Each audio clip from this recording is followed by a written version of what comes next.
તમે ડોક્ટર પાસે જાઓ છો સારવાર લેવા માટે એ ભરોસે કે ડોક્ટર તમારી સારી સારવાર કરશે, જે તબીબને ભગવાનનું બિરુદ આપવામાં આવે છે, જ્યારે એ જ તબીબ લોકોના જીવ સાથે ચેડા કરતો હોય ત્યારે સવાલ સ્વાભાવિકપણે થાય। આ બાબતે ચર્ચા અનેક થઈ ચૂકી છે। અગાઉ આ મુદ્દો ગુંજી પણ ઉઠ્યો છે, પરંતુ હવે તો આ મુદ્દો વિધાનસભામાં પણ ગુંજ્યો છે। સવાલ અહીં એ આવીને અટકે છે કે બોગસ તબીબ કે અસલી તબીબ, અને એમાં આજે ધારાસભ્ય જે બોલ્યા છે, ધારાસભ્યના બોલ પર હવે વિવાદ છેડાયો છે, કારણ કે પાટણના ધારાસભ્ય ડોક્ટર કિરીટ પટેલે નિવેદન જ કંઈક એવું આપ્યું છે। બોગસ ડોક્ટર પર કિરીટ પટેલ પોતે જ કન્ફ્યુઝ હોય તેવો ઘાટ સર્જાયો, કારણ કે પહેલા કિરીટ પટેલ એવું બોલ્યા કે બોગસ ડોક્ટરો વિરુદ્ધ કડક કાર્યવાહી કરવામાં આવી જોઈએ, આ બોગસ ડોક્ટરની જે પ્રથા છે તે અટકવી જોઈએ, અને ત્યારબાદ કિરીટ પટેલ એવું બોલે છે બીજા નિવેદનમાં કે વર્ષોથી જે કમ્પાઉન્ડર હોસ્પિટલમાં નોકરી કરે છે, અગર એ કમ્પાઉન્ડરને સારો અનુભવ મળી ગયો હોય તો એમને એક પરીક્ષા લઈને ડિગ્રી આપી દેવી જોઈએ। આ તો શું બોલી ગયા કિરીટ પટેલ? અગર કમ્પાઉન્ડરને ડિગ્રી આપી દેવામાં આવે, અગર કમ્પાઉન્ડર સારવાર કરશે લોકોની, તો ડોક્ટરો શું કરશે અને લોકોના જીવનું શું થશે? એક તબીબ બનવા માટે જે મહેનત લાગે છે, જે MBBS ની ભણતર હોય છે, જે MD નું ભણતર હોય છે, જે સ્પેશિયલાઇઝેશનનું ભણતર હોય છે, PhD કરતા હોય છે ડોક્ટરો, તેમના જીવનના અમૂલ્ય જે વર્ષો છે તેઓ ડોક્ટર બનવામાં નીકાળે છે, અને એ જ ડોક્ટરની ડિગ્રી વિશે શું કોઈ વેલ્યુ જ નથી એ ડિગ્રીની? હવે તે સવાલ અહીં આવીને ઊભો થઈ જાય છે। એ સવાલ એટલા માટે કારણ કે જ્યારે કમ્પાઉન્ડરને ડિગ્રી આપવાની વાત કરી રહ્યા હતા ડોક્ટર કિરીટ પટેલ, જે પાટણના ધારાસભ્ય છે, એક ધારાસભ્ય તરીકે સાહેબ તમે આવું નિવેદન ના આપી શકો, ડોક્ટરો મુદ્દે આવું નિવેદન કેટલું યોગ્ય છે એ સવાલ પણ ઉઠી રહ્યો છે। આ બાબતે IMAના હેડ સાથે પણ અમે લોકો વાતચીત કરીશું, કિરીટ પટેલ સાથે પણ વાતચીત કરવી છે। બોગસ ડોક્ટર મુદ્દે ધારાસભ્ય પોતે જ કન્ફ્યુઝ જણાઈ આવ્યા। બીજા મુદ્દામાં આજે સીધું અને સટમાં વાત કરવી છે દિનુ સોલંકીના આરોપોની। દિનુ સોલંકીએ હવે મોરચો માંડ્યો છે ગીર સોમનાથના કલેક્ટરની સામે।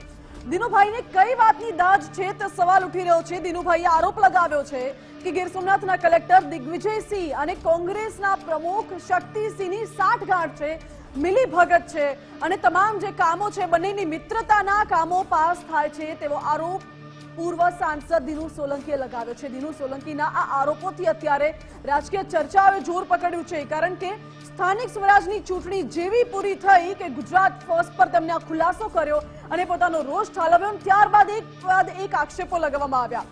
એક તો ગેરકાયદે ફાર્મ હાઉસનો આક્ષેપ લગાવ્યો દિગ્વિજયસિંહ જાડેજા ઉપર, ગીર સોમનાથના કલેક્ટર ઉપર, ત્યારબાદ ભ્રષ્ટાચારનો આરોપ લગાવ્યો છે, ત્યારબાદ કોંગ્રેસના નેતાઓને બચાવતા હોય ગીર સોમનાથના કલેક્ટર તેવો આરોપ લગાવ્યો છે પૂર્વ સાંસદે। એટલે પૂર્વ સાંસદના તમામ આરોપોમાં શું કોઈ પર્સનલ એજન્ડા છે કે કેમ તે સવાલ પણ ઉઠી રહ્યો છે। આ બાબતે સવાલ અનેક ઉઠી રહ્યા છે, તે વિશે પણ વિસ્તારથી કરવી છે વાત, બંને મુદ્દાઓ પર વાત કરવી છે। શરૂઆત કરવી છે બોગસ ડોક્ટર મુદ્દે ડોક્ટર કિરીટ પટેલના જ કન્ફ્યુઝ બોલથી। વિધાનસભાનું સત્ર પૂર્ણ થયું ત્યારબાદ ડોક્ટર કિરીટ પટેલને પૂછવામાં આવ્યું ત્યારે તેમનું બેવડું વલણ જોવા મળ્યું। ડિગ્રી વગરના ડોક્ટરને લઈને કિરીટ પટેલ પોતે જ કન્ફ્યુઝ હોય તેવું લાગ્યું। એક તરફ બોગસ ડોક્ટર સામે કાર્યવાહીની માંગ કરી રહ્યા છે કિરીટ પટેલ, તો બીજી તરફ પક્ષાપક્ષી વગર બોગસ ડોક્ટરોને કડક સજા કરો તેવી માંગ કરી, અને બીજી બાજુ ડિગ્રી વગરના ડોક્ટરનું સમર્થન પણ કરી દીધું। અમુક લોકો ભણેલા નહીં પરંતુ ગણેલા હોય છે તેવું કહીને કિરીટ પટેલે સમર્થન પણ કર્યું અને કહ્યું કે ભણેલા નહીં હોય તેવા અનુભવીને માન્યતા આપવી જોઈએ, લેખિત કે પ્રેક્ટિકલ પરીક્ષા લઈને માન્યતા આપી દેવી જોઈએ ડોક્ટરની, ગણેલા ડોક્ટર હોય તેમને। તો શું હવે કમ્પાઉન્ડરો કે પછી ભણેલા નહીં પણ ગણેલા ડોક્ટરો દર્દીઓની સારવાર કરશે? તો પછી તબીબી ડિગ્રીની વેલ્યુ શું રહી? તમે તબીબી ડિગ્રીની કોઈ વેલ્યુ જ નથી માનતા, એનો મતલબ તો એ જ થયો કિરીટભાઈ ડિગ્રી વગરના ડોક્ટરને બોગસ ડોક્ટર જ કહેવાય। એ ક્યારેય પણ ભલે ગણેલા હોય એ ક્યારેય પણ ડોક્ટર ન બની શકે, બોગસ ડોક્ટર જ રહે। અનુભવના નામે ડિગ્રી વગરના ડોક્ટર ઉભા કરવા છે તમારે, એ સવાલ ઉઠી રહ્યો છે। લોકોના જીવ બોગસિયા ડોક્ટરના હાથમાં આપવા માંગો છો કે શું? મેડિકલ પ્રોફેશનને શું મજાક સમજી બેઠા છે કિરીટ પટેલ? તે સવાલ પણ ઉઠી રહ્યો છે, કારણ કે એક તબીબ પોતાના જીવનના એ અમૂલ્ય વર્ષો હોય છે એ આ ભણવામાં કાઢે છે, કારણ કે તેમને તબીબ બનવું હોય છે, ડોક્ટરનું સપનું સાકાર કરવું હોય છે। વર્ષોના ગહનના અભ્યાસ બાદ તૈયાર થાય છે એક તબીબ। શું તબીબી અભ્યાસક્રમની ગંભીરતા નથી સમજતા કિરીટ પટેલ? એ સવાલ પણ ઉઠી રહ્યો છે।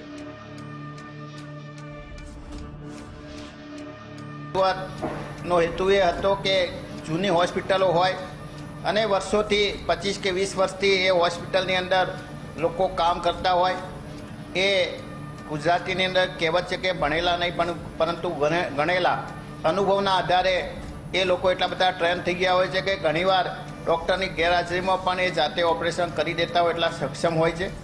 એટલે આ કાયદાની અમલની સાથે સાથે જો આવા લોકોને નોકરીમાંથી મુક્ત કે છૂટા કરી દેવામાં આવે તો એ લોકો બેકાર થઈ જશે, એમના પરિવારને પણ મોટું આર્થિક નુકસાન પડશે. એના માટે મેં રજૂઆત કરી છે કે જે આવા લોકો હોય એના માટે સરકારે કોઈ ટ્રેનિંગ કે કોઈ સર્ટિફિકેટ કોર્સ કે પ્રેક્ટિકલ પરીક્ષાના આધારે એમને એવું પ્રમાણપત્ર આપવું જોઈએ કે એ ત્યાં નોકરી એમની કાયમ રહે અને એમને રોજગારી મળી રહે.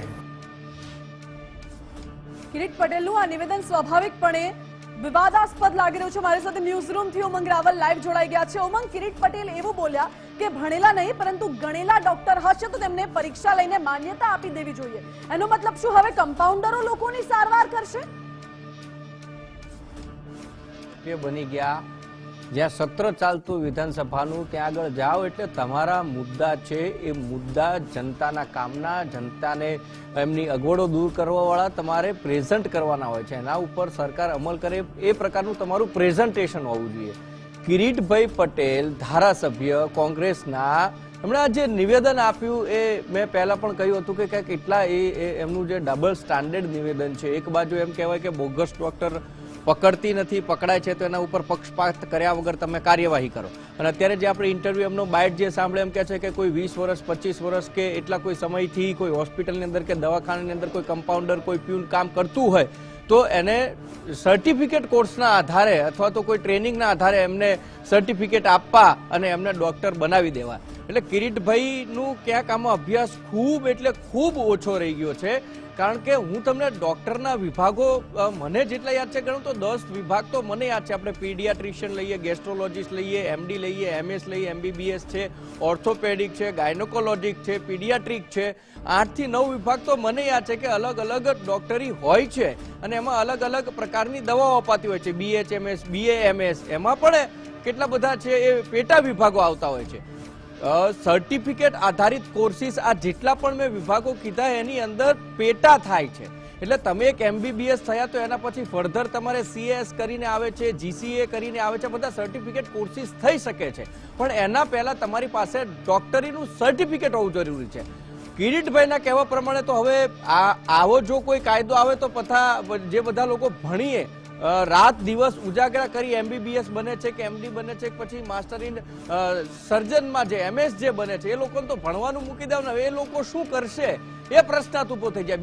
BHMS હોય કે MBBS હોય કે ગમે તે ડોક્ટર હોય, રાત દિવસના ઉજાગરા કરીને જ્યારે ડોક્ટર બને અને ડોક્ટર બન્યા પછી હવે જે 25 વર્ષથી જે અનુભવી છે, એટલે અનુભવી કયા પ્રકારના? એમને તો જે ડોક્ટરના નીચે કામ કરતો એટલો જ એને અનુભવ હોય. માનો કે ક્રિટિકલ કોઈ પરિસ્થિતિ ઊભી થઈ તો એ ભાઈ હાથ ઊંચા જ કરી દે કે સાહેબ આપણને ખબર નથી પડતી.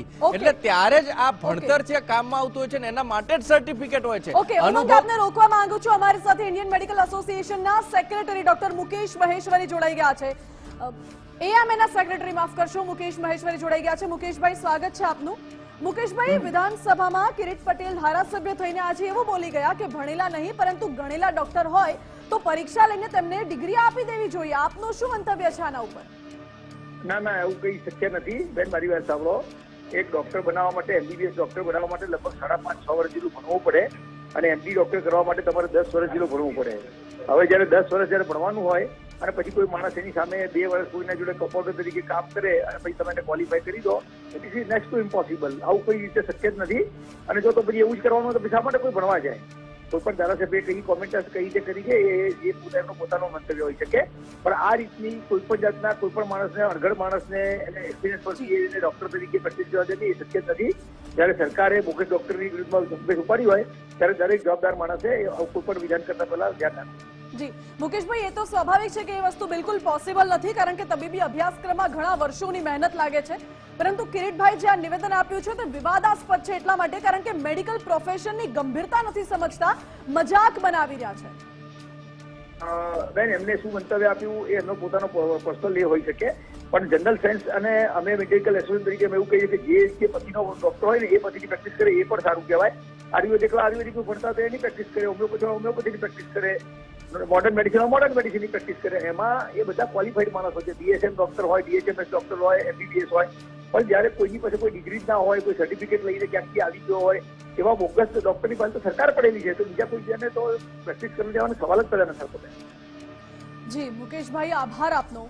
એટલે બોગસ ડોક્ટરોનો રાફડો ફાટ્યો છે અને તેની સામે તબીબો મહેનત કરીને અભ્યાસ કરે છે. અમારી સાથે ડોક્ટર કિરીટ પટેલ જોડાઈ ગયા છે, પાટણના ધારાસભ્ય. કિરીટભાઈ, સ્વાગત છે આપનું ગુજરાત ફર્સ્ટમાં.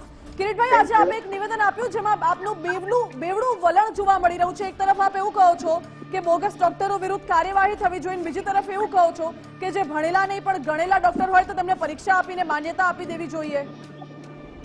બેન, મેં જે વાત કરી તમે મારું નિવેદન શાંતિથી સાંભળો. મેં ડોક્ટરો વિશે વાત નથી કરી. મેં જે પેરામેડિકલ સ્ટાફ છે, નર્સિંગ હોય કે ઓટી આસિસ્ટન્ટ હોય, એમની વાત કરી છે. સરકારે જે કાયદો લાવ્યો એની અંદર કહ્યું છે કે તમારે નર્સ હોય, ઓટી આસિસ્ટન્ટ હોય કે ઓપરેશન આસિસ્ટન્ટ હોય કે ટેકનિશિયન હોય, એક્સરે ટેકનિશિયન હોય, આ બધા માણસો ફરજિયાત ટ્રેનિંગ વાળા કે ભણેલા ગણેલા ડિગ્રી વાળા જોઈશે. મેં કહ્યું કે આ વર્ષોથી જે હોસ્પિટલો ચાલે છે એની અંદર જે પેરામેડિકલ કોર્સ છે, મેં જે વાત કરી છે ડોક્ટર વિશે નથી કરી બેન, ફરીથી તમે કહું છું કે જે પેરામેડિકલ કોર્સ છે, દાખલા નર્સ હોય. કિરીટભાઈ, પણ તમે તમારી બાઈટ અમે સાંભળી, જનતાએ પણ સાંભળી, ગુજરાત ફર્સ્ટના દર્શકોએ પણ સાંભળી. તમે ક્યાંય એવું મેન્શન નથી કરી રહ્યા કે પેરામેડિકલ કે નર્સિંગ સ્ટાફ માટે બોલી રહ્યા. તમે મેં વિધાનસભાની અંદર જે સ્પીચ આપી, વિધાનસભાનો વિડીયો તમારી જોડે ક્યાંથી આવ્યો? અમને પણ નથી આપતા, તમારી જોડે ક્યાંથી આવે? મેં જે વિધાનસભાની અંદર વાત કરી છે એની વાત કરું છું. વિધાનસભાની અંદર મેં કહ્યું કે જે પેરામેડિકલ સ્ટાફ છે એ વર્ષોથી નોકરી કરતો હોય અને એ ભણેલો નહીં પણ ગણેલો હોય, એવું મેં કહ્યું કે એવા લોકોને તમે નોકરીમાંથી કાઢી મૂકશો તો એમના પરિવારનું શું? એટલે આવા લોકોની જે ખરેખર જેને પરીક્ષા પાસ કરી નથી પણ જેઓ પોતાના વિષય ફિલ્ડની અંદર હોશિયાર છે, એમની કોઈ પરીક્ષા કે એમને લઈ અને એમને એવું પ્રમાણપત્ર આપવું જોઈએ જેથી એ નોકરીમાં ચાલુ રહી શકે. ઓકે કિરીટભાઈ, તો શું એવું કહી શકાય કે અનુભવના નામે તમારે ડિગ્રી વગરના ડોક્ટર ઉભા કરવાની ઈચ્છા છે? અરે બેન, ફરીથી હું કહું છું, ડોક્ટરની વાત જે વાત છે ડોક્ટરની વાત નથી. જે વાત છે પેરામેડિકલ સ્ટાફ હોય, નર્સ હોય, એક્સરે ટેકનિશિયન હોય. મેં એ પણ કહ્યું છે કે તમે એવું કહો છો કે અમારે ક્વોલિફાઈડ સ્ટાફ જોઈએ. ગુજરાતની જેટલી પણ ફાર્મસી ની દવાની દુકાનો છે એની અંદર કોઈ ફાર્માસિસ્ટ નથી. તમારા જેટલા પણ તમે ભણેલા નહીં ગણેલાની વાત કરો છો કિરીટભાઈ, તો શું એક એક્ઝામ્પલ આપો કે કોઈ હોસ્પિટલમાં વર્ષોથી એક કમ્પાઉન્ડર જોબ કરતો હશે 20-25 વર્ષથી, તે ભણેલો નથી ગણેલો થઈ ગયો હશે, અનુભવી થઈ ગયો હશે, તો શું એક પરીક્ષા આપીને તબીબ બની જશે? અરે બેન, તબીબને તમે સમજો, તબીબની વાત નથી. જે કાયદાની અંદર જે જોગવાઈ કરી છે કે જે પણ પેરામેડિકલ સ્ટાફ છે એ સ્ટાફ એ ભણેલો ગણેલો અને ડિગ્રી વાળો જોઈશે. જે વાત છે ડોક્ટરની વાત નથી. ફરીથી તમે મારી વિધાનસભાની સ્પીચ વાંચજો, સાંભળજો. મેં જે વાત કરી છે પેરામેડિકલ અને આસિસ્ટન્ટ, જે ડોક્ટરના આસિસ્ટન્ટ સ્ટાફ હોય, દાખલા તરીકે એક્સરે ટેકનિશિયન હોય, લેબ ટેકનિશિયન હોય, આ બધાની વાત છે. ઓકે કિરીટભાઈ, આભાર આપનો. એટલે હાલ તો ધારાસભ્ય ક્યાંક ને ક્યાંક છટકબારી ગોતી રહ્યા હોય તેવું લાગે છે. પેરામેડિકલ નર્સિંગ સ્ટાફનું નામ લઈને, તેમના માટે નિવેદન આપ્યું હોય એવું નામ લઈને છટકબારી ગોઠવી રહ્યા હોય ધારાસભ્ય તેવું લાગી રહ્યું છે. ઉમંગ જોડાયેલા છે મારી સાથે. ઉમંગ, કિરીટ પટેલને આપણે જયારે પૂછ્યું કે ભણેલા ગણેલાના નિવેદન ઉપર તેમના જ, ત્યારે કિરીટ પટેલ તો છટકબારી શોધી રહ્યા છે કે નર્સિંગ અને પેરામેડિકલ સ્ટાફ માટે નિવેદન આપ્યું હતું. હવે પાછા કિરીટભાઈ પાછું ભૂલી ગયા કે નર્સિંગ અને પેરામેડિકલ સ્ટાફની જે વાત કરે ને ઓલરેડી સર્ટિફાઈડ હોય છે. નર્સિંગના કોર્સિસ ચાલે છે, મેડિકલના કોર્સિસ ચાલે છે અને એ લોકો બી ભણે ને પછી જ હોસ્પિટલમાં એમને કામ મળે છે.